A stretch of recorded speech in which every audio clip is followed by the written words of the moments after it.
मुत्तहदा अरब अमारात ने जुम्मा 31 अक्टूबर को नवंबर 2025 के लिए पेट्रोल की नई कीमतों में नुमाया कमी का ऐलान कर दिया। मुत्तहदा अरब अमारात में अक्टूबर के मुकाबले में नवंबर में फ़ी लीटर पेट्रोल की कीमतों में औसतन 10 से 11 रुपये तक कमी रिकॉर्ड की गई है, जो आलमी मंडी में खाम तेल की कीमतों में हालिया कमी के नतीजे में मुमकिन हुई है।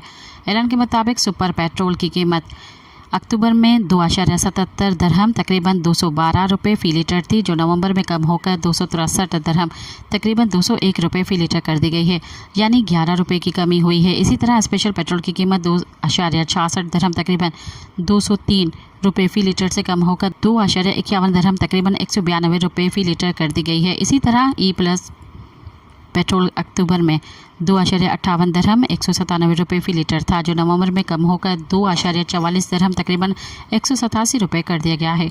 सब्सक्राइब कयो अवामी न्यूज़ HD खे ऐं ताज़ा तरीन ख़बरुनि लाइ ॾिसंदा रहो अवामी न्यूज़ HD।